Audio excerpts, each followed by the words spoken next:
Child and Sexual Abuse Prevention Training. This presentation will cover the definition of abuse, different types of abuse, indicators of abuse, the responsibility to report, where and how to make a report, and the role of CPS. Child abuse is defined as an act or omission that endangers or impairs a child's physical, mental, or emotional health and development. Child abuse may take the form of physical or emotional injury, sexual abuse, sexual exploitation, physical neglect, medical neglect, or inadequate supervision. Emotional abuse is also known as psychological abuse. The definition of emotional abuse is a pattern of behavior that impairs a child's emotional development or sense of self-worth. Symptoms of emotional abuse can include feeling of depression, withdrawal from social interactions, isolation from friends and family, low self-esteem, fearfulness, increased anxiety, guilty feeling of shame, suicidal attempts, mood swings, nervous feeling, not trusting others, frequent blaming on others, self-blaming, pessimistic behavior, substance or drug abuse, or extreme dependence on others. Neglect is defined as the failure of a parent, guardian, or other caregiver to provide for a child's basic needs, the failure to protect them from a known risk of harm or danger.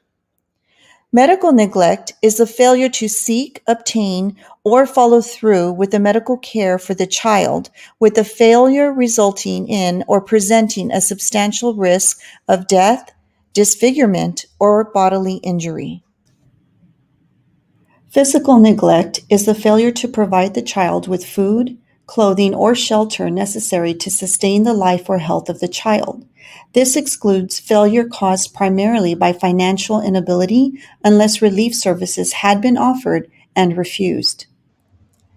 Abandonment is the leaving of a child in a situation where the child would be exposed to a substantial risk of physical or mental harm without arranging for necessary care for the child and a demonstration of an intent not to return by the parent or guardian.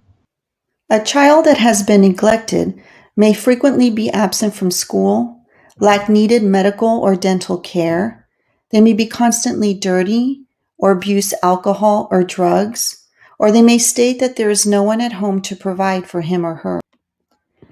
Physical abuse is defined as the non-accident injury of a child, or if the child has unexplained bites, bruises, broken bones, or black eyes.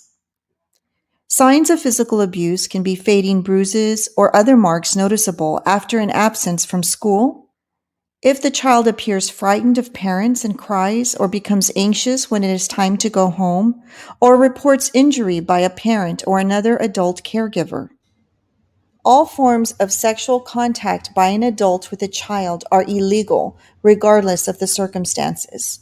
Such examples can be, but are not limited to, exposure to pornography, taking nude or sexually suggestive photos of children, or peeping, sexual harassment in the form of talking in a sexually inappropriate or intimidating way. Behavioral and physical signs of sexual abuse can include anxiety, unexplained sleep disturbances, sweats, terrors, nightmares, showing a new or unusual fear of certain people, places, or locations, having unexplained periods of panic or alarm. Behavioral and physical signs of sexual abuse can also include changes in personality or mood. These changes can include aggressive behavior toward family members, friends, toys, and pets, indicating a sudden reluctance to be alone with a certain person, or a withdrawing from previously enjoyable activities like school or abrupt changes in academic performance. Another sign is general behavioral changes. These can include bedwetting, loss of appetite, or other changes in eating habits, in addition to regression to behaviors or self-destructive behaviors. or changes in beliefs or discussions. This can include refusal to talk about a secret shared with another adult or older child. This can also include discussions about a new older friend, or if the child begins to see themselves or their body as dirty, bad, or repulsive. What to do? If a child tells you that they have been abused, do not interrogate the child. Contact CPS and report within 48 hours. You will report the child's name, address, telephone number, date of birth, name of school, and what the child told you or what you saw. There are two ways to report abuse. You can call 1-800-252-5400. This telephone number is available 24 hours a day, 365 days a year.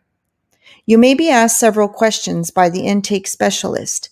If they ask you for your name and you do not wish to disclose it, you may remain anonymous.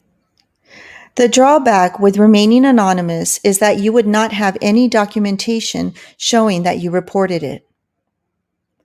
Another way to report abuse is online at www.txabusehotline.org.